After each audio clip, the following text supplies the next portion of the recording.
የፈረሰችው ቤተክርስቲያን ነገ ተሰርታ ከፍ ብላ መታየቱ አይቀር።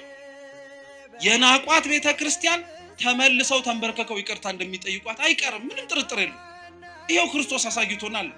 እርሱን የናቁት በኋላ ላይ ክብሩን እንዳዩት ሁሉ ዛሬም ቤተክርስቲያንን የናቋት ነገ ላይ ክብሯን ከፍ ብላ ይመለከቷት። አንገታችንን መድፋት ያለብን ስለራሳችን ኃጢአት፣ አንገታችንን መድፋት ያለብን ስለራሳችን በደል ነው እንጂ በክርስቶስ በደሙ የተዋጀች ቅድስት ቤተክርስቲያን ምንም አትሆን። ትላንትና የነበሩት ያሰቃዩት፣ ያንገላቷት፣ ዋጋ ያስከፈሏት በሙሉ የሉም። ዛሬ እርሷ ናት ያለች። ዛሬም ድረስ ቤተክርስቲያን ውስጥ ያለን ሰዎች ማወቅ መቻል ያለብን ይህንኑ ነው። ክርስቲያኑ ያ ማለት ግን ቸልተኛ፣ ያ ማለት ግን ለዘብተኛ፣ ያ ማለት ግን እንቅልፋም መሆን አለብን ማለት አይደለም።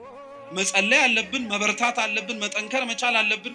ቤተክርስቲያናችንን ችግር ደርሷል ኑ ድረሱ ተብሎ ደውል እስኪደወልልን መጠበቅ የለብንም። ይሄው የተሰበሰበው የማታ ጉባኤ ህዝብ ነገ በቅዳሴው ተሞ ተሰብስቦ ቅዱስ ሥጋውን ክቡር ደሙን እየተቀበለ መገኘት መቻል አለበት። ያኔ ቤተክርስቲያን አለች ይባላል።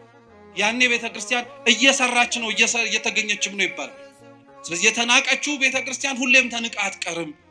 የተገፋው መድኃኒታችን ኢየሱስ ክርስቶስ በምእመናን ልብ ላይ እንደነገሰው ሁሉ ባሳደዷት ልብም ላይ ቅዱስ ቤተክርስቲያን ነግሳ የምናይበትን ዘመን አምላካችን ቅዱስ እግዚአብሔር ቅርብ ያድርግልን።